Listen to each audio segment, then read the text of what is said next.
शिव महापुराण की उमा संहिता कहती है, शंकर जी पे चढ़ा हुआ जल का आचमन, शिव जी पे चढ़े हुए जल का प्रोक्षण,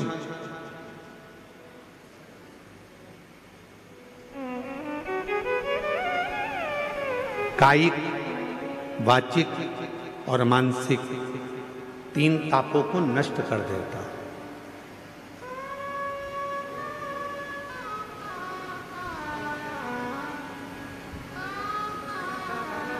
तीन तापों को मिटा देता है,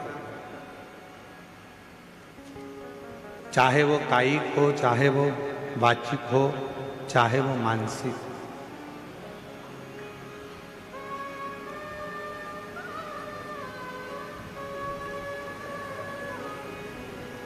और कोई ये ना कहे कि केवल सीहोर वाले महाराज जी कहते हैं कि शंकर जी पे चढ़ा हुआ जल पीना चाहिए।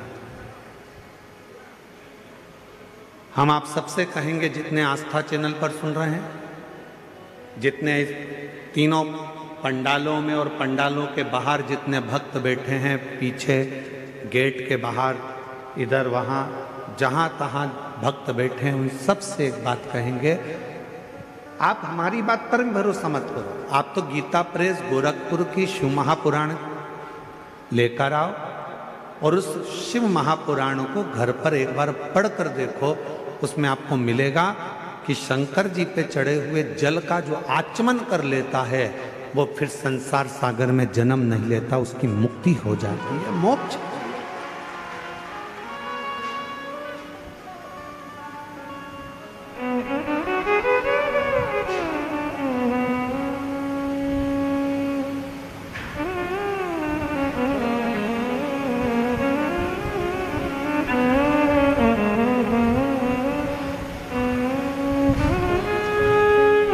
कल डॉक्टर साहब कह रहे थे, श्रीमान सुजय बीके पाटिल जी, कहा गुरु जी, जब पंडाल वाले को फोन किया गया और पंडाल वाले से कहा गया कि 5 लाख लोग एक साथ बैठ जाएं, ऐसा पंडाल बनाना है, तो पंडाल वाला बोला कि 5 लाख लोग पंडाल में आ जाएंगे। तो डॉक्टर साहब बोले, सुजय बीके पाटिल जी बोले, कहने लगे हाँ 5 लाख लोग आ जाएंगे। तो डॉक्टर साहब कल बता रहे थे कि जब ये 5 लाख भक्तों का पंडाल कल पहले दिन ही भरा गया, तो पंडाल वाले को भी आश्चर्य हुआ कि इतने भक्त कैसे।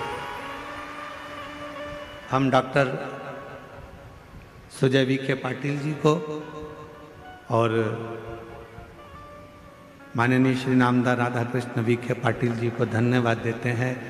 शिव महापुराण का तो ये आनंद है, साथ में डॉक्टर साहब आपका और बीके पाटिल जी आपका प्रेम भी आपके क्षेत्रवासियों के प्रति बहुत ज़्यादा है, इसलिए भक्तों का सैलाब। ये भक्तों का आगमन, ये भक्तों का आना शिव तत्व की ओर अविरल भक्ति को प्राप्त करना,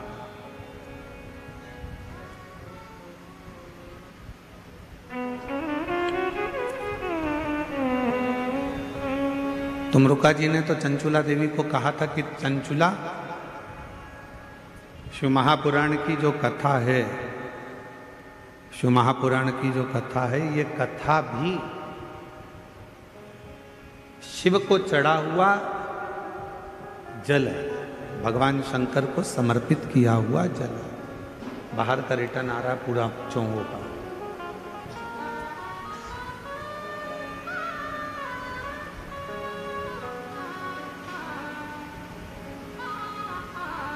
जो शिव महापुराण की कथा को श्रवण कर कर जाता है, ये समझ कर जाता है कि हम शंकर भगवान को चढ़े हुए जल का आचमन कर कर, शिव को प्राप्त कर कर, भगवान शंकर की शरणागति प्राप्त कर कर, भगवान शंकर की भक्ति प्राप्त कर कर हम जा रहे हैं।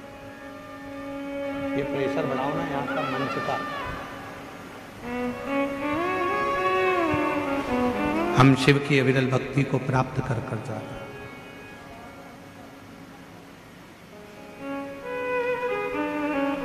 शिव कथा कह रही है, भगवान शंकर का पवित्र चरित्र कह रहा है कि शिव के चढ़े हुए जल का वर्णन स्वयं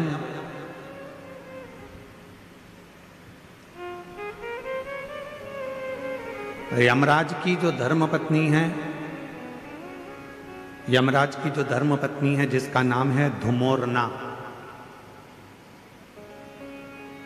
क्या नाम है उसका? धुमोरना। फिर से बोलो आप लोग, आवाज नहीं आई, डबल से बोलो, धुमोरना।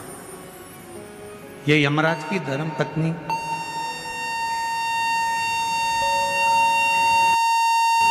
ये यमराज की धर्मपत्नी धुमोरना, धुमोरना।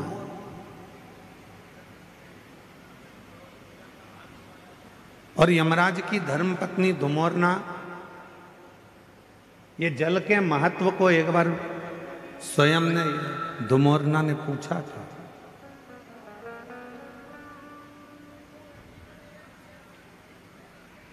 जल के महत्व को धुमोरना ने एक बार पूछा था। शिव महापुराण की कथा कहती है कि एक बार धुमोरना ने शंभु शरणे पड़ी मांगू घड़ी रे घड़ी, दुख काटो दया करी ने दर्शन आपो, शंभु शरणे पड़ी मांगू घड़ी रे घड़ी, दुख काटो दया करी ने दर्शन आपो। धुमोरना ने एक बार देखा यमराज की साक्षी में भैंसे को।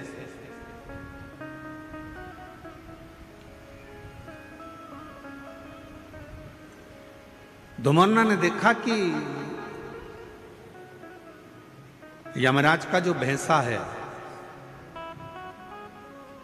यमराज जिस पर बैठते हैं भैंसा,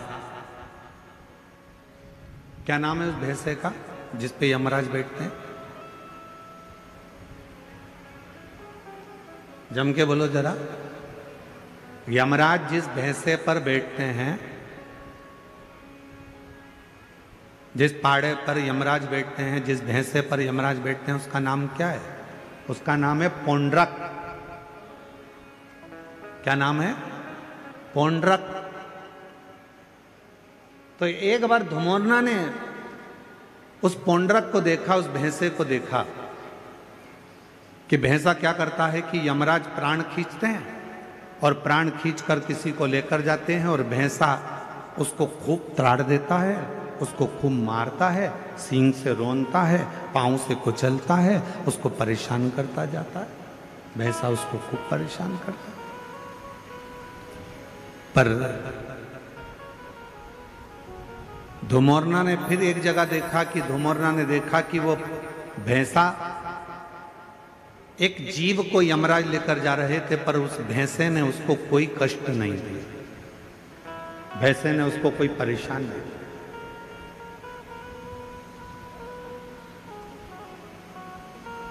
अब किसी को तो भैंसा मारता था और किसी को नहीं मारता था, किसी को कष्ट देता था, किसी को नहीं देता था। धुमोरना के मन में, यमराज की धर्मपत्नी के मन में यह बात अड़, और यमराज की धर्मपत्नी के मन में यह बात अड़ी, और यमराज की धर्मपत्नी ने विचार करा आखिर ये हो क्या रहा। जब यम की आज्ञा है कि कष्ट देना है तो देना चाहिए, फिर ये भैंसा किसी को कष्ट देता है, किसी को नहीं देता है, किसी को अच्छा रखता है, किसी को बुरा रखता है, आखिर ऐसा हो क्यों रहा।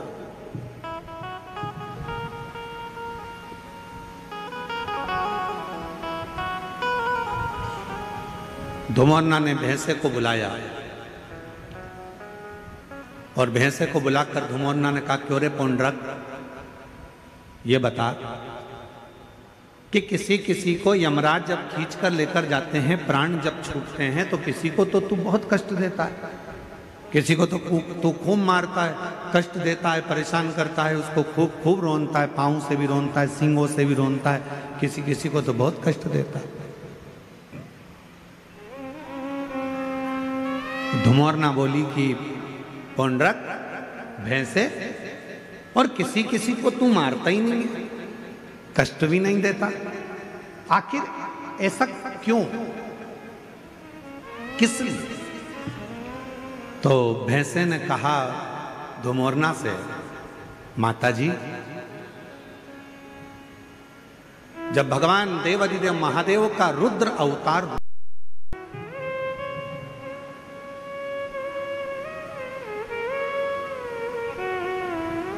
और मेरा जन्म हुआ रुद्र की जंघा से,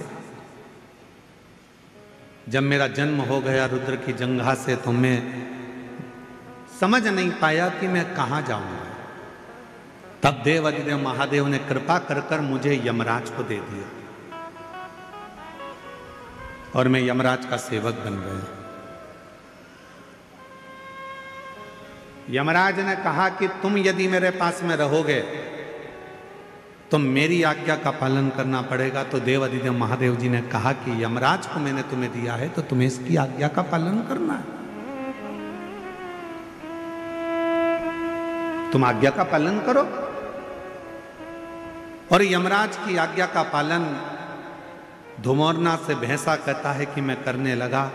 पर शिवजी ने मुझे कहा कि ए पौंड्रक, एक बात सुन, तू यमराज का भैंसा जरूर बनेगा, तू यमराज के पास जरूर रहेगा, पर एक काम करना, तुझे मैंने जन्म दिया है, मेरी जंघा से तू उत्पन्न हुआ है। रुद्र कहते हैं यदि कोई संसार का मनुष्य, पशु, पक्षी, जानवर, जलचर, थलचर, कोई मानव, उसके शरीर में अगर शिवलिंग पर चढ़ा हुआ जल, शंकर का चढ़ा हुआ जल यदि उसके शरीर पर कहीं लगा हो या उसके मुख में शंकर का चढ़ा हुआ जल पड़ा हो तो उसे तो त्राण मत देना, उसे कष्ट मत देना, उसको सीधे मार्ग से लेकर, उसको तू त्राण मत देना, उसको तू कष्ट मत देना, उसको तू सीधे मार्ग से लेकर, उसको तू परेशान मत करना।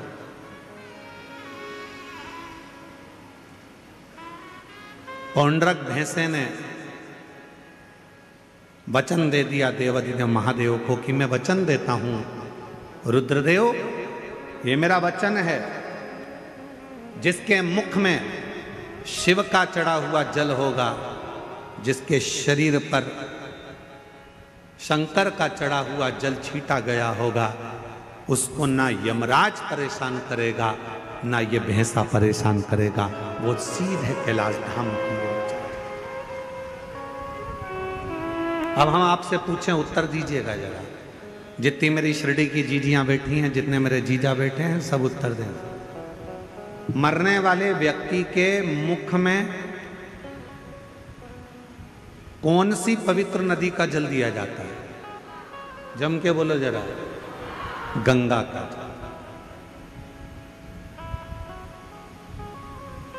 तुरंत जाओ जल्दी से गंगा का जल इसके मुख में डाल दो। कभी किसी ने पूछा अपने पूर्वजों से, अपने बुजुर्गों से कि मरने वाले के मुख में गंगा जल क्यों दिया जाता है?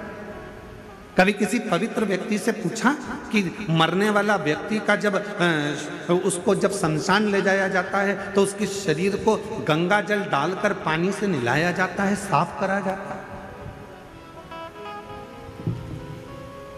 कभी किसी ने अपने बुजुर्गों से पूछा कि मरने वाले के मुख में गंगा जल क्यों देते हैं?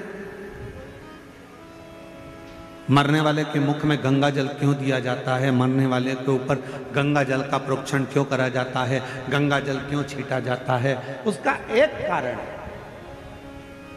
रुद्रदेव ने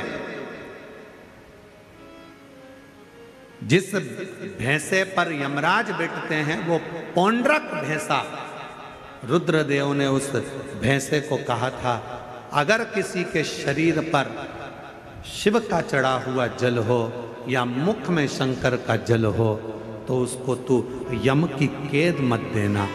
गंगा जल कहाँ चढ़ा है? शंकर की जटा पर। तो गंगा का जल कहाँ से निकलता है? शिव की जटा से। तो शंकर का चढ़ा हुआ जल ही गंगा जल है। इसलिए जब गंगा जल किसी को दे दिया जाता है, उसके शरीर में गिर जाता है, उसके मुख में पड़ जाता है, फिर वो त्राण नहीं भोगता है, उसे कष्ट नहीं, उसे परेशानी नहीं।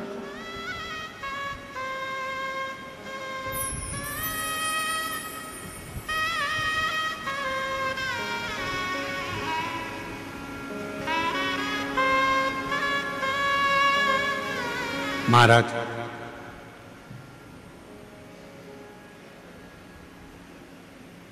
पहले ऐसा नियम था, अब आजकल तो बहुत सारे नियम बदल गए। पहले कोई मानसरोवर जाता था तो मानसरोवर का जल लेकर आता था तो अपने आसपास में थोड़ा थोड़ा जल देता था। बोलो बोलो दीदी, वो सही है गलत है? कोई गोदावरी स्नान करने के लिए जा रहा है तो माँ गोदावरी का जल लेकर आ रहे हैं तो थोड़ा थोड़ा आसपास में बांटते थे। कोई हरिद्वार गया, गंगा जी का जल भरकर लाया तो गंगा जी का जल आसपास में बांटते थे। पहले ऐसा नियम था। अब बीच में लोगों ने ये नियम बंद कर कर गिफ्ट बांटना चालू कर दिया। हम केदारनाथ जी गए थे, तुम्हारे लिए गिफ्ट लेकर आए। हम हरिद्वार गए थे, तुम्हारे लिए गिफ्ट लेकर आए। हम शिरडी गए थे, तुम्हारे लिए गिफ्ट लेकर आए। फिर गिफ्ट का काम बंद हुआ तो लोगों ने फिर प्रसाद देना चालू करा। हम उज्जैन गए थे, तुम्हारे लिए प्रसाद लेकर आए। हम वहाँ गए थे, तुम्हारे लिए ये प्रसाद लेकर आए। हम तुम्हारे लिए ये प्रसाद लेकर आए। शिव महापुराण की कथा कहती है, किसी मंदिर, देवालय, शिवालय या किसी तीर्थ का सबसे बड़ा प्रसाद होता है वहां की पवित्र नदी का कुंड का जल। वो जल जब हम अपने आसपास में देते हैं तो हमें हजारों हजारों तीर्थ का पुण्य फल प्राप्त हो जाए।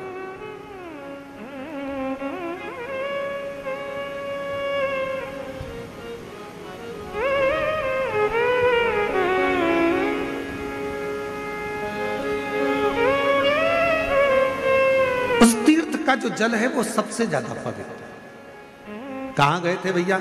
हरिद्वार गए थे। क्या लेकर आए? प्रसाद नहीं लाए। फिर कहाँ गए थे भैया? बद्रीनाथ गए थे।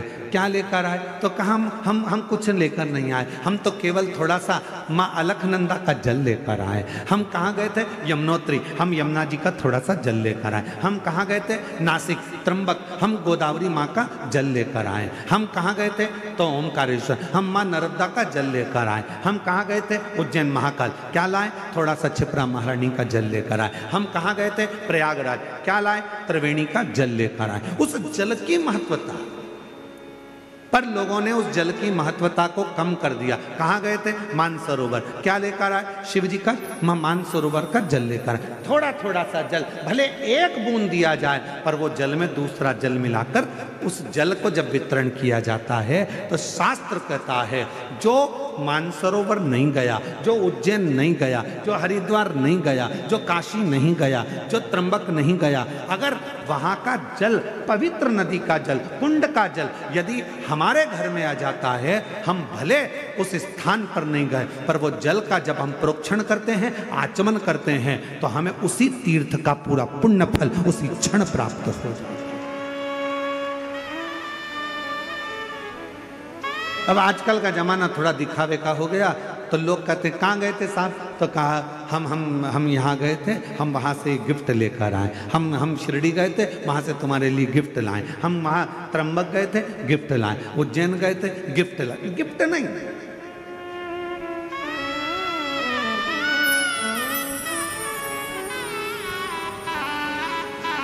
अभी कथा में हमने कहा था, जलगांव की कथा में, कि करवा चौथ पर तुम्हारा पति तुमको गिफ्ट दे,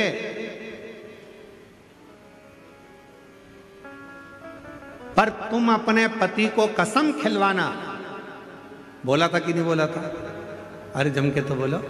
तुम अपने पति को सौगंध दिलवाना करवा चौथ के दिन कि तुम मुझे गिफ्ट दे रहे हो, चलेगा, पर मुझे भी एक गिफ्ट चाहिए कि तुम कसम खाओ, सौगंध खाओ कि जब भी गाड़ी चलाओगे तो हेलमेट जरूर लगाओगे। जब भी गाड़ी चलाओगे तो हेलमेट। ये गिफ्ट तो मुझे कि क्योंकि तुम हो तो मेरा घर है, तुम हो तो परिवार है, तुम हो तो मेरा कुटुंब है, तुम हो तो मेरे बच्चे हैं, और तुम हो तो मैं हो। हेलमेट लगाओ। 4 व्हीलर गाड़ी चलाओगे सीट बेल्ट लगाओ। ये शपथ दिलवाओ।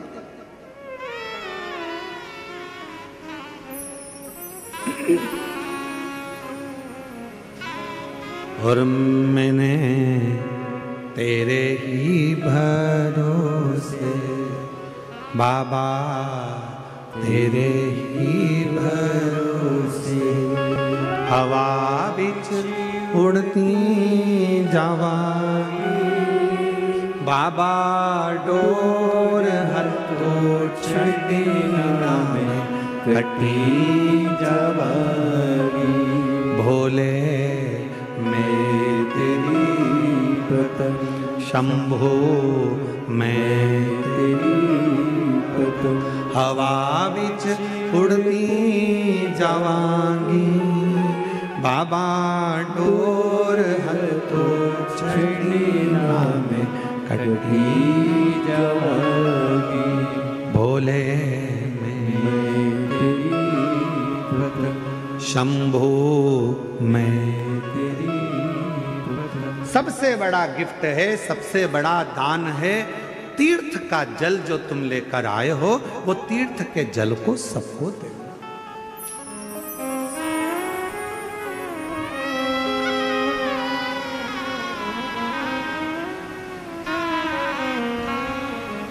मुख में गंगा जल हो,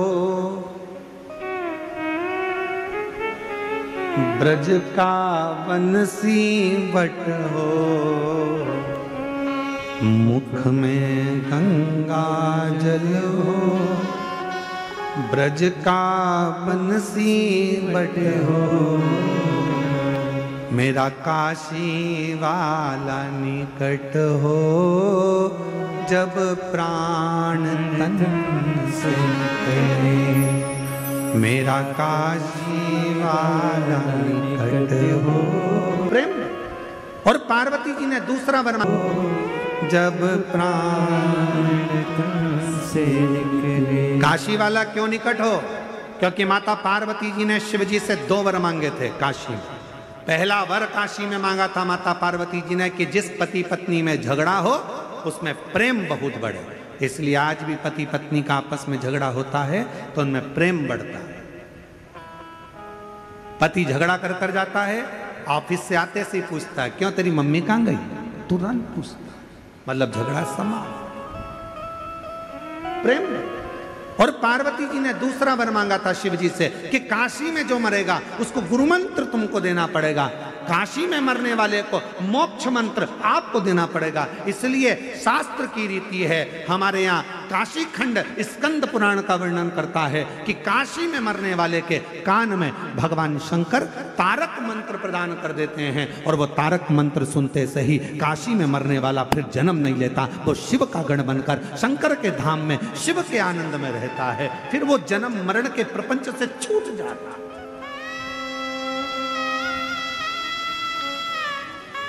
फिर वो जन्म मरण के प्रपंच से मुक्त हो गए। मुक्त।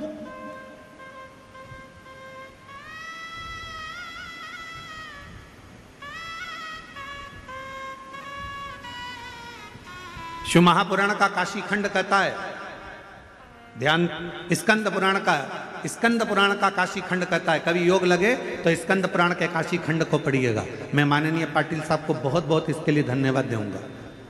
माननीय नामदास राधा कृष्ण विखे पाटिल जी को, डॉक्टर सुजय विखे पाटिल जी को मैं इस चीज के लिए धन्यवाद दूंगा कि काशी खंड में, स्कंद पुराण के काशी खंड में लिखा है, जो कार्तिक के महीने में भगवान शंकर की अविरल भक्ति करता है, जो कार्तिक के महीने में शिव महापुराण की कथा यदि एक बार भी श्रवण कर लेता है, उसको सहस्त्र अश्वमेध यज्ञ का फल तुरंत प्राप्त हो जाता है। मैं पाटिल परिवार को धन्यवाद इसलिए दूंगा कि उन्होंने कार्तिक महीने में ये शिव महापुराण की कथा शिरडी के इस क्षेत्र में कराकर संपूर्ण शिरडी वासियों को अश्वमेध यज्ञ, एक अश्वमेध यज्ञ नहीं, सहस्त्रों हजारों लाखों अश्वमेध यज्ञ का फल केवल कार्तिक महीने में ये 5 दिन की शिव महापुराण कराकर उन्होंने सबको प्रदान कर सब।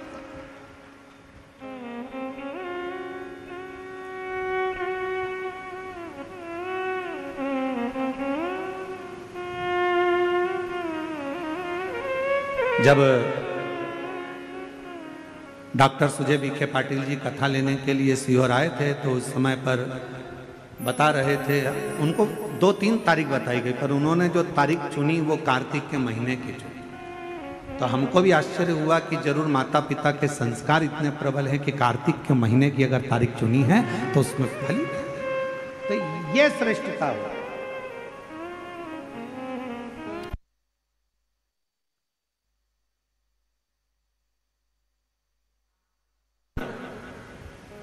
तो हमने जब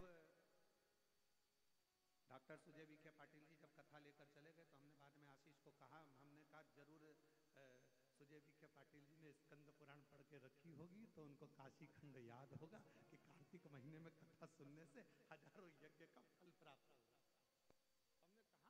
हमने कहा जरूर उनको ये बात का ज्ञान होगा कि कार्तिक महीने में एक कथा भी यदि कोई दिल से श्रवण कर लेता है, शिव नाम ले लेता है, शंकर का स्मरण कर लेता है, शिव नाम की स्तुति कर लेता है, शंकर का अविरल भक्ति को धारण कर लेता है। शिव महापुराण की कथा कहती है, भगवान शंकर का चरित्र कहता है। आप और हम तो अपने घर पर दिवाली मनाते हैं, 33 कोटि देवी देवता काशी के घाट पर, गंगा के घाट पर दीपावली मनाते हैं। काशी के घाट पर दीपावली का पर्व मनाया जाता है।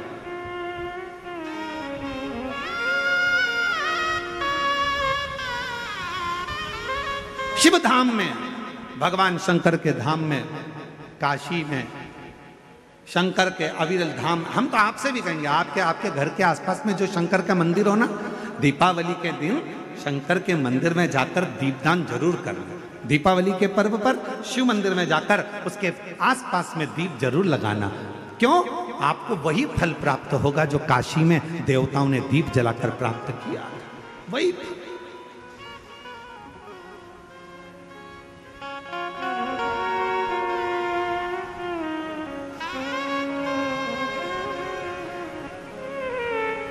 भगवान शंकर की अविरल भक्ति को धारण, शिव तत्व को धारण कर। और इस वर्ष जब आप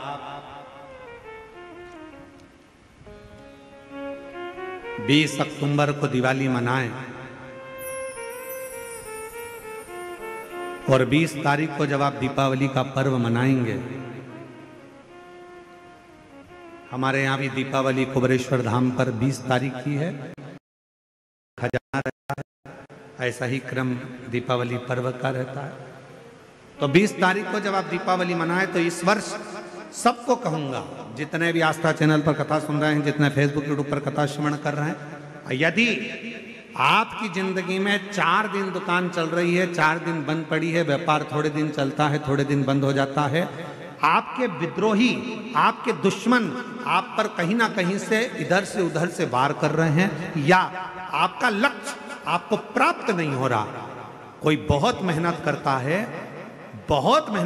है तो भी लक्ष्य नहीं मिल पा रहा, जहां तक आपको पहुंचना है वहां तक यदि आप नहीं पहुंच पा रहे हैं, तो इस दीपावली पर जब आप 20 तारीख को दीपावली का पर्व मनाएं, तो 20 तारीख को दीपावली के पर्व के दिन शंकर भगवान को स्पर्श कराकर एक बेलपत्र लेकर जरूर अपने घर पर आए और जहां पूजन कर रहे हैं उस बेलपत्र को एक प्लेट में अवश्य रखें, उस पर हल्दी और कुंकू उस पर अवश्य चढ़ाएं। एक चावल का दाना लाल कर, एक चावल का दाना पीला कर उस बेलपत्र पर अवश्य चढ़ाएं और उस बेलपत्र को अपने पास में 1 वर्ष तक संभाल कर रखना।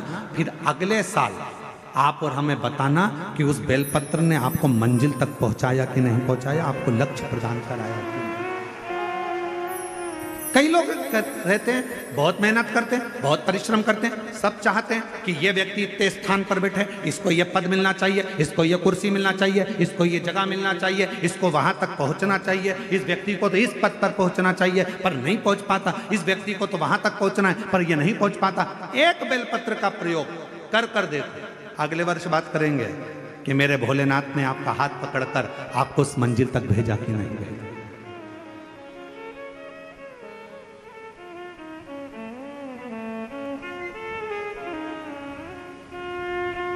कई व्यापारी, कई किसान कह देते हैं, अरे गुरुजी हमारी फसल पिट गई, अब की बार हमारी जो पिक थी वो पूरी की पूरी पिट गई, हमारा पानी ने बेकार कर दिया, हमारा इसने बेकार कर दिया, हमारा उसने बेकार कर दिया। बेचारा किसान कर्जे में होता चले जाता है, तकलीफ में होता चले जाता है। हम उनसे भी कहेंगे एक बार प्रयोग कर कर देखिए, एक बेलपत्री का दीपावली की रात्रि को, और अब की बार दीपावली का पर्व 20 अक्टूबर को जो मनाया जा रहा है, 20 अक्टूबर दीपावली पर्व के दिन एक बार प्रयोग कर कर देखिए कि वो बेलपत्र शिव जी को लगाया हुआ। क्यों? क्योंकि भगवान शंकर ने माता लक्ष्मी को जब भगवान विष्णु को दिया था, क्योंकि माता लक्ष्मी की माँ ख्याति देवी तो लक्ष्मी जी का विवाह शिव जी से करना चाहती थी, पर शंकर जी ने मना कर दिया था कि मैं विवाह नहीं करूंगा, इनको तो नारायण को दे दो। तो लक्ष्मी जी को भगवान शंकर ने जब यहाँ आया तब माता लक्ष्मी ने वर दिया, भगवान शंकर से प्रार्थना करी, आप मुझे आज्ञा करो। शंकर भगवान ने कहा, जिस दिन तुम पृथ्वी पर भ्रमण करने के लिए आओ और जिस स्थान पर बेलपत्र विराजमान हो उस स्थान पर तुम सदा विराजमान हो जाओ। वहां से फिर अविरल बोल बम का नारा है। इतना धीमा बोलोगे तो शिरडी वालों कल्याण तुम्हारा। अच्छे से बोलो जरा, बोल बम का नारा है। हार हार महादेव शिव तत्व की प्राप्ति।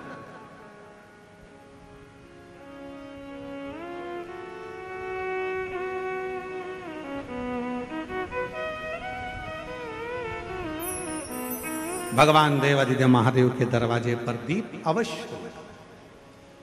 हमारे यहाँ कुबेरेश्वर धाम पर लोग दिवाली मनाने के लिए जब आते हैं, दीपावली पर्व के लिए जब आते हैं, खजाने के लिए जब आते हैं, तो भक्ति के साथ, अविरल भक्ति के साथ शिव तत्व को प्राप्त करने के,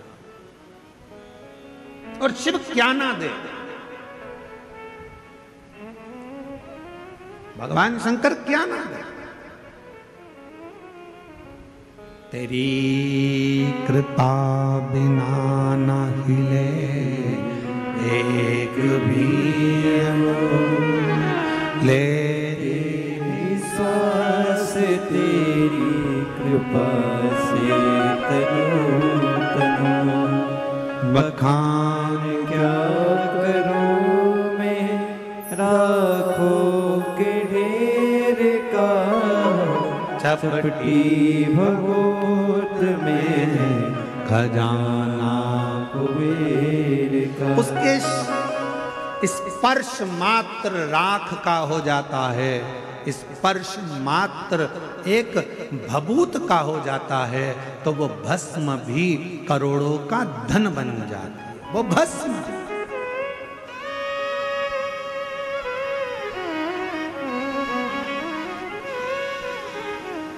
इसलिए शिव महापुराण की कथा कहती है, एक लोटा जल सारी समस्या का हल।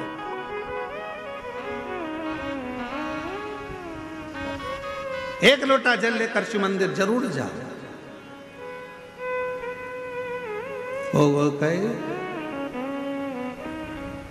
शिव महापुराण मध्ये एक लोटा पाणी घेऊन खूपचा महत्व आहे।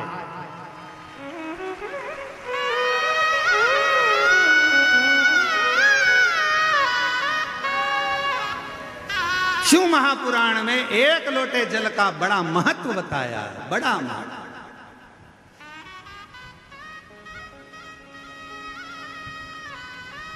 शिव पिंडीचा एक लोटा पाणी घेऊन जो एक लोटा जल शंकर की पिंडी पर जल चढ़ा देता है, उसका खूब खूब खूब खूब खूब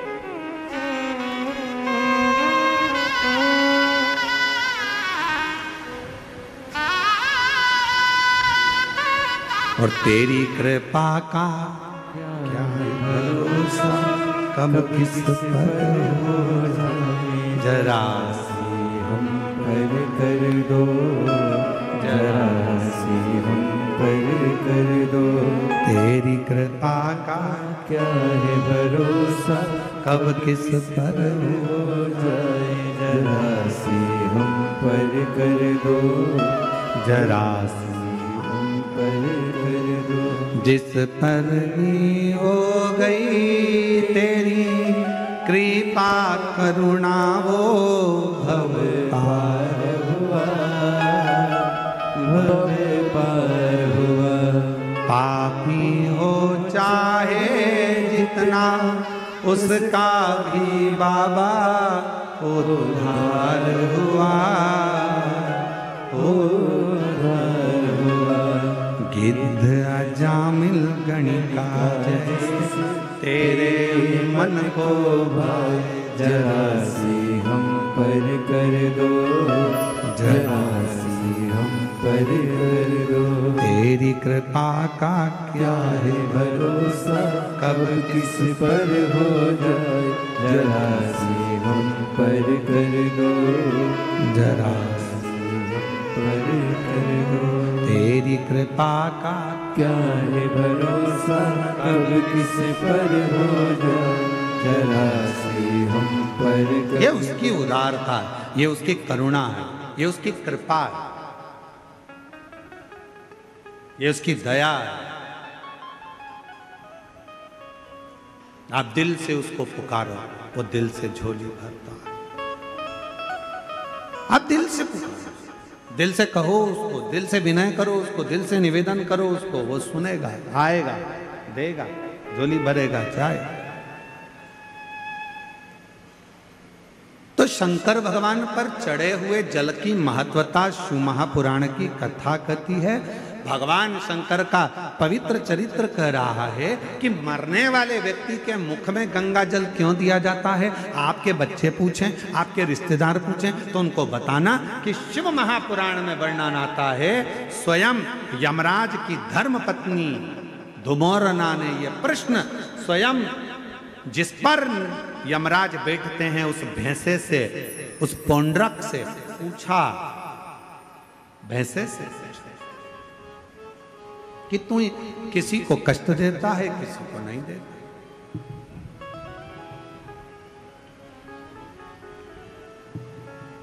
किसी को तो तू अच्छे से लेकर जाता है और किसी को रुला रुला कर लेकर जाता है। बात क्या?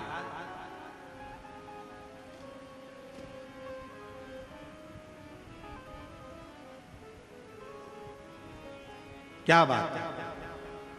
तो भैंसे ने कहा कि मैंने शिव जी ने, शंकर भगवान को मैंने वचन दिया, क्योंकि मेरे देवाधिदेव महादेव ने तो मुझे यमराज को दिया। आज अगर मैं यमराज के पास में हूं, यदि मैं यम के साथ में रह रहा हूं, तो इसमें शिव जी की कृपा है, मुझे शंकर भगवान ने करुणा कर दिया।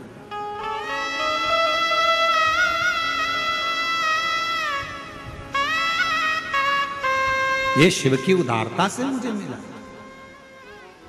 इसलिए हमारे सनातन धर्म में आज भी नियम है, ये गंगा का जो जल है वो भगवान शंकर का चढ़ा हुआ जल है, शिव के ऊपर से चढ़कर नीचे आ। कई लोग हमारा बहुत विरोध जब करते हैं तो विरोध में कह देते हैं कि शिव जी पे चढ़ा हुआ जल मत पियो। सीहोर वाले महाराज ने बताया पियो, और ये कहता है मत पियो। तो जो तुमसे कहे कि शंकर पर चढ़ा हुआ जल नहीं पीना चाहिए, तो उनको कहना कि फिर तो मरते समय तू गंगा जल भी मत पीना, क्योंकि वो भी तो शंकर जी पे चढ़ा हुआ है। शिव जी के शीश पर आया तब तो नीचे आया। शिव महापुराण की कथा कहती है कि धुमोरना से, यमराज जी की धर्म पत्नी से स्वयं भैंसा कह रहा है, वो पौंड्रक भैंसा कह रहा है कि शिव की कृपा, शंकर की। कहा जिसके ऊपर शंकर का चढ़ा हुआ जल का प्रोक्षण हो, जो शिव का चढ़ा हुआ जल का आचमन कर ले, कहा उसको फिर कोई नरक के भोग ना भोगना।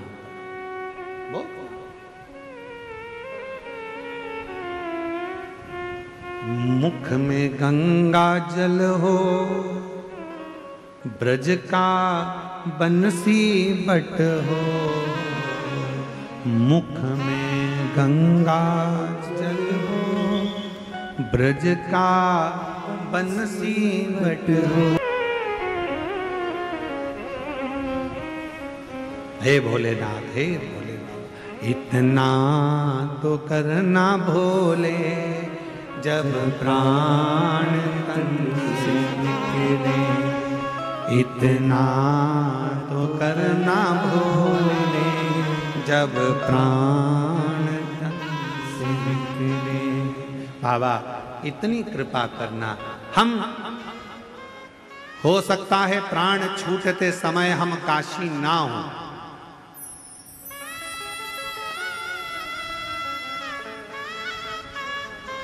हो सकता है प्राण छूटते समय हम काशी ना हो, पर यदि हमने शंकर भगवान आपको एक लोटा जल चढ़ाया है तो इतनी कृपा जरूर करना, हम भले काशी में ना हो पर काशी वाला हमारे करीब में जरूर हो। ऐसे ऐसे काशी वाला,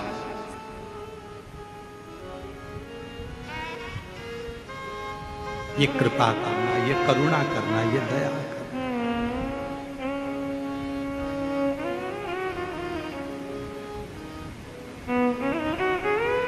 यमराज की जो धर्मपत्नी है ना,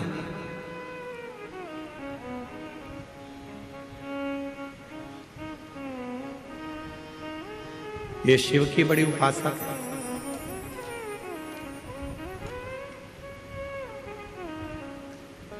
ध्रुमोर्ना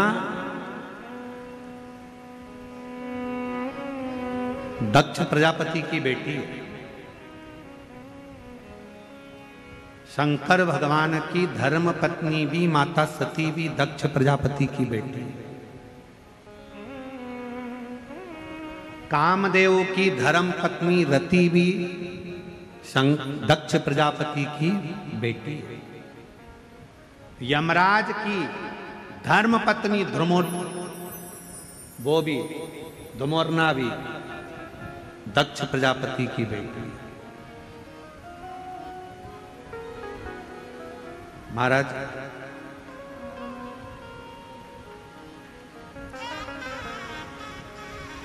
एक कथा बड़ी अच्छी आती है ध्रुमोर्ना के विवाह की। बड़ा सुंदर प्रसंग आता है कि ध्रुमोर्ना ने ध्रुमोर्ना ने अपने पिता दक्ष प्रजापति से निवेदन करा, और ध्रुमोर्ना ने अपने पिताजी से निवेदन करा कि मेरा जो हाँ विवाह करो जो मृत्यु को जीत ले, जो मौत को विजय प्राप्त कर ले, जो मृत्यु पर विजय प्राप्त कर ले, उससे हमारा विवाह। ध्रुमोर्ना ने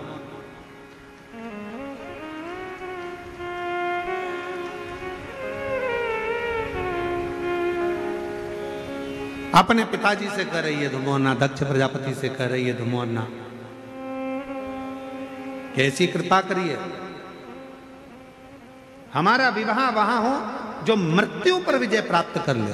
तो इतने में दक्ष प्रजापति ने विचार करा, ठीक है अगर आप ऐसा कहते हो तो आपके लिए हम वही वर ढूंढेंगे जो मृत्यु पर विजय प्राप्त कर ले। तो उनके लिए उसी समय पर दक्ष प्रजापति ने यमराज को लाकर खड़ा कर दिया। तो ध्रुमोर्ना ने देखा कि यमराज, इसका तो पूरा स्वरूप बड़ा कृष्ण है, काला है और भयंकर स्वरूप है।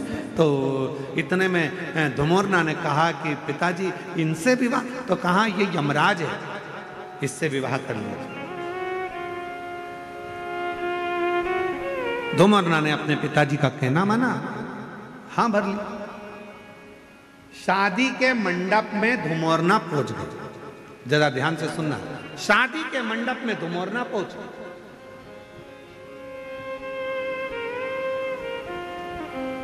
और शादी के मंडप में जैसे धुमोरना पहुंची, यमराज बाजू में पास में आकर बैठा और यमराज से धुमोरना ने मुस्कुरा कर कहा कि आज मुझे बड़ी प्रसन्नता हो रही है कि मुझे जो पति मिला है वो मृत्यु पर विजय प्राप्त करने वाला है। मृत्यु पर विजय। इतने में तुरंत यमराज ने कहा, धुमोरना तुम्हें गलतफहमी हो रही है, मैं मृत्यु पर विजय प्राप्त नहीं करता हूं, मैं व्यक्ति को मृत्यु देता हूं। इतने में तो धुमोरना उठकर खड़ी हो गई और धुमोरना ने विचार करा कि मेरा विवाह उसके साथ हो रहा है जो मृत्यु प्रदान करता है, और मैंने तो अपने पिताजी से कहा था कि जो मृत्यु पर विजय प्राप्त करे मेरा विवाह उससे होना चाहिए। इतने में तुरंत यमराज ने कहा कि मृत्यु पर मैं विजय प्राप्त नहीं कर सकता, पर धुमोरना मृत्यु पर तो केवल एक है जो विजय प्राप्त कर सकते हैं, पर उनका विवाह माता सती के साथ, तुम्हारी बहन के साथ हो चुका है, और वो देव अधिदेव महादेव हैं जो मृत्यु पर विजय प्राप्त कर लेते।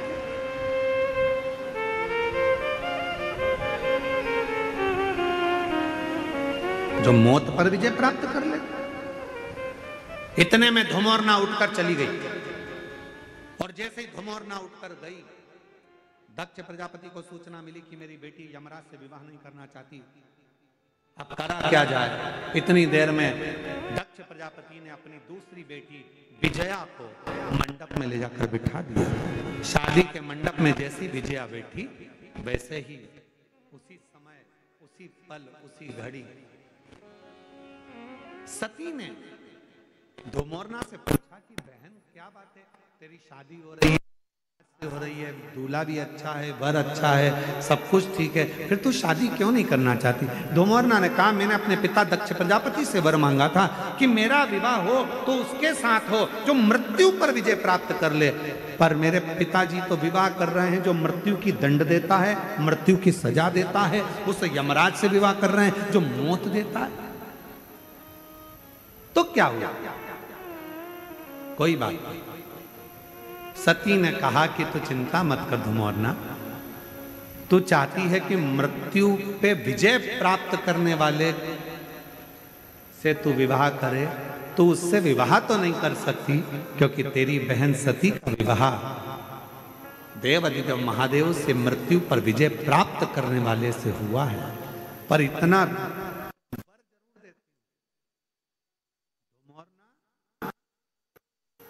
तेरा पति मृत्यु लोक में जाकर जिस व्यक्ति के प्राण को लेकर जाएगा यमलोक में, उस समय पर जिसके प्राण छूट रहे होंगे, उसके मुख से यदि शिव का नाम निकल गया तो धुमोरना उसी क्षण तुझे शंकर का दर्शन हर पल हर घड़ी होता है, हर पल। और उसका वर क्या प्राप्त होगा, उसका फल क्या प्राप्त होगा। शिव महापुराण की कथा कहती है, श्री शिवाय नमस्तुभ्यम, ओम नमः शिवाय, ओम ओम नमः शिवाय, ओम नमः श्री शिवाय नमस्तुभ्यम बोलने वाला, ओम नमः शिवाय बोलने वाला, हर हर महादेव बोलने वाला, बोल बम का नारा है, बाबा है सहारा है, ऐसे उच्चारण करने वाला, शिव तत्व को गुंजायमान करने वाला, शंकर के नाम को लेने वाला, जब अपने प्राणों को छोड़ता है और उसके मुख से यदि भूलवश भी शिव का नाम निकल जाता है तो धुमोरना शिव जी का दर्शन करती है और यमराज से प्रार्थना करती है, आप इस जीव को जब लेकर आओ तो नरक लेकर मत जाना, इसको बैकुंठ छोड़कर आना, वहां देवता इंतजार कर, वहां देवता इंतजार कर।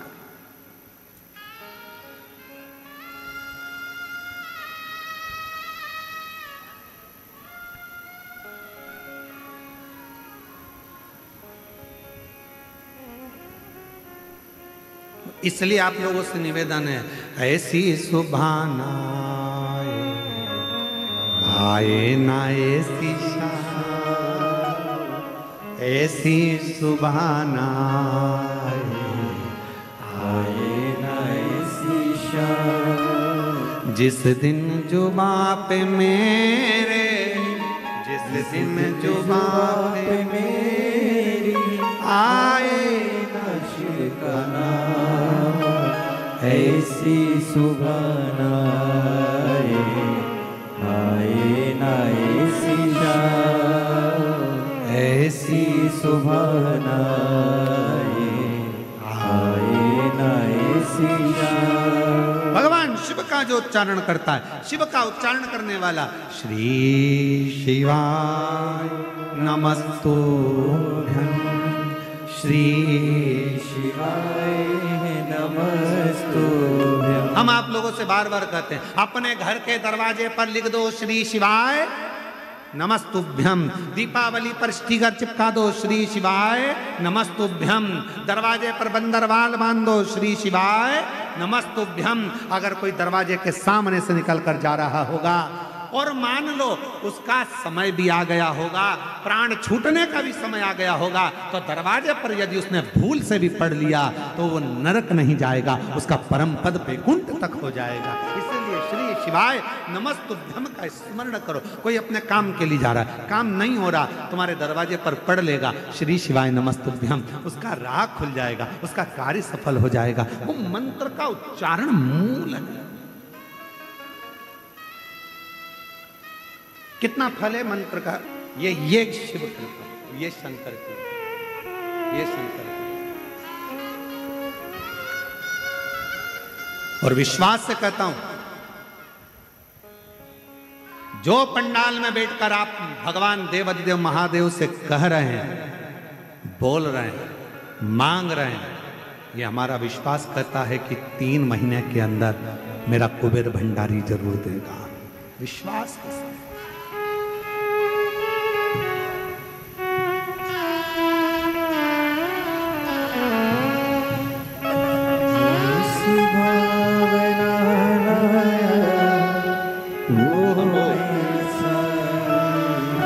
साल के बाद हुआ है। एक बार जोरदार ताली बजाकर स्वागत करिए। नहीं खाली उसे लौटाया, वो मन ही मन हर्षाया, कर दिया माला माल काशी वाले ने, लुटा दिया भंडार काशी वाले, लुटा दिया भंडार काशी। 17 साल के बाद हुआ है। जोरदार ताली बजाकर प्रणाम। कर दिया माला माल काशी वाले, कर दिया माला माल काशी वाले ने, कर दिया माला माल काशी वाले ने, लुटा दिया भंडार काशी वाले ने, कर दिया माला माल काशी वाले ने। ये शिव की उदारता, शंकर की उदारता।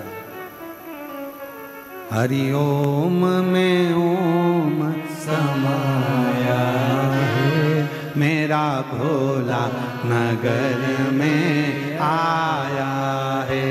हरि ओम में ओम समाया है, मेरा भोला नगर में आया है। हरि ओम में ओम समाया है, मेरा भोला नगर में आया। सब बोलिए। हरि ओम में ओम समाया है, मेरा भोला नगर में आया। में एक बड़ी सुंदर बात आती है प्रदोष काल।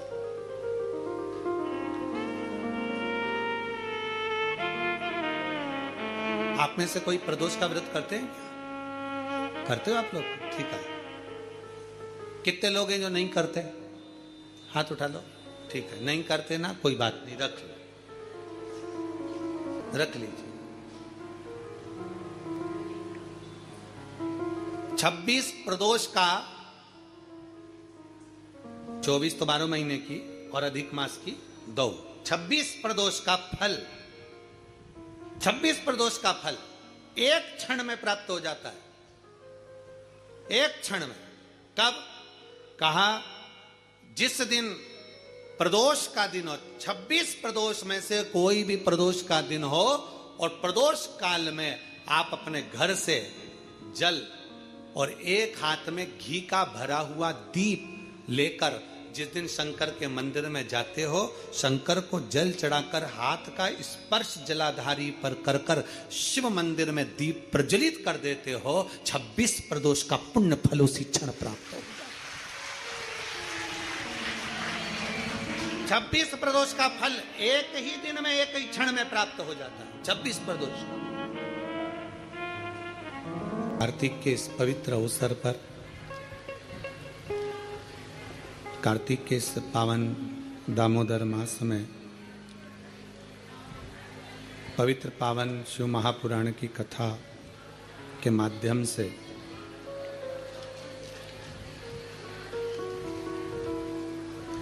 आप और हम सब दामोदर मास में महालक्ष्मी पूजन के पवित्र कथा का लाभ ले रहे हैं और अपने जीवन को सार्थक कर रहे हैं कि सभी लक्ष्मी जी को अपने घर में बुलाना चाहते हैं, पर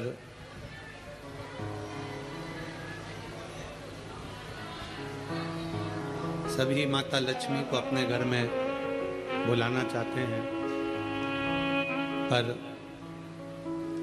कोई लक्ष्मी जी से पूछे कि वो कहाँ जाना चाहेंगे। कल जैसी आवाज करो, परसों कल अच्छी आवाज थी, आज बिल्कुल गड़बड़ कर दी है। कोई माता लक्ष्मी जी से पूछे कि वो कहाँ जाना चाहती है,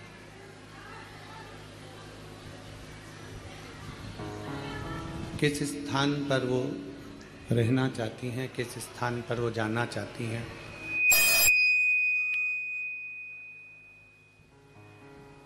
किस स्थान पर वो रहना चाहेंगी, किस स्थान पर वो जाना चाहेंगी।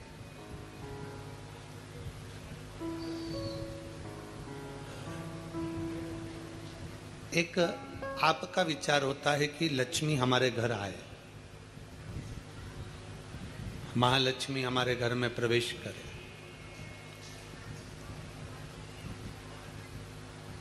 शिवजी से भी भगवान नारायण ने यही बार बार कहा कि मैं माता लक्ष्मी को देखकर, भगवान नारायण ने लक्ष्मी जी को देखकर ये बोला कि मुझे लक्ष्मी चाहिए,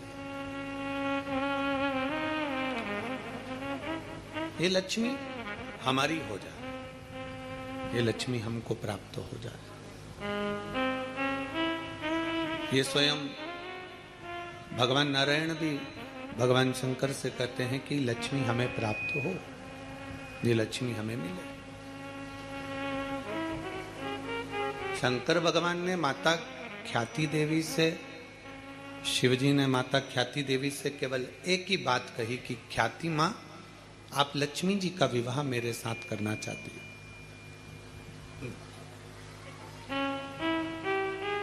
आप लक्ष्मी जी को मुझे परणाना चाहती हो, मेरे साथ में विवाह करना चाहती हो, पर लक्ष्मी को नारायण को दिया जाए तो वो श्रेष्ठता होगी। नारायण से क्या मतलब है?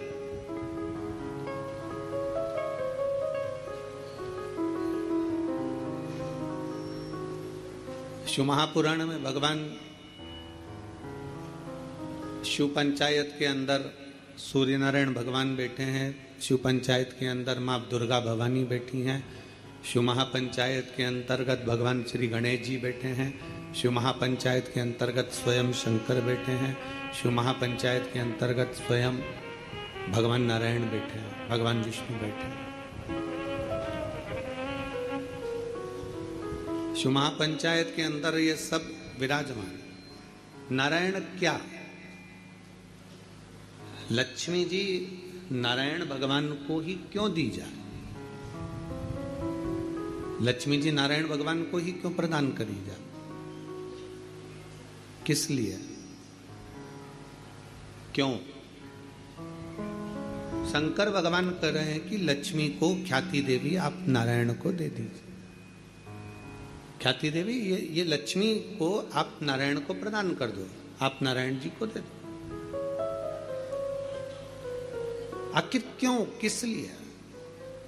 शिव तत्व कहता है, स्कंद पुराण कहती है, क्योंकि नारायण के पास में लक्ष्मी का होना इसलिए जरूरी है क्योंकि नारायण लक्ष्मी को, जो सत्कर्म करने वाले हैं, भगवान नारायण कहते हैं कि संसार का मनुष्य यदि देने की भावना रखेगा, संसार का मनुष्य यदि समर्पण की भावना रखेगा, संसार का मनुष्य यदि परमार्थ की भावना रखेगा, तो ये निश्चित है कि जैसे नारायण परमार्थ का भाव रखते हैं, सबको देना जानते हैं, सबका कल्याण करना जानते हैं, तो लक्ष्मी उनके पास रहती है। उसी तरह संसार to मनुष्य जब परमार्थ का भाव रखेगा तो लक्ष्मी उसके घर में भी अवश्य रहेगी, लक्ष्मी वहां अवश्य रहेगी।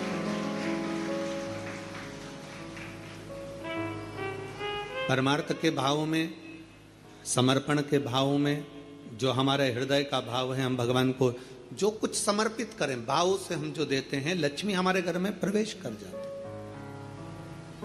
और शंभु शरणे पड़ी मांगू घड़ी रे घड़ी, दुख का खास नहीं है बिल्कुल भी। दया करी निदर्शन, शंभु शरणे पड़ी मांगू घड़ी रे घड़ी, दुख काटो दया करी निदर्शन। एक परमात्मा का, परमार्थ का जो भाव हो, देने का जो भाव हो, उसमें जो आनंद है, वो आनंद कहीं नहीं। शिव तत्व कहता है, भगवान शंकर की पवित्र कथा कहती है कि 5 जगह से अशांति हमारे घर में प्रवेश करती है। 5 जगह से अशांति हमारे घर में आती है, 5 जगह से अशांति हमारे घर में प्रवेश करती है। 5 जगह से अशांति हमारे घर में प्रवेश कर रही होती है। पहला है संसार से, दूसरा है संपत्ति से, तीसरा है संबंधों से, चौथा है स्वास्थ्य से, और 5वां है संतान से।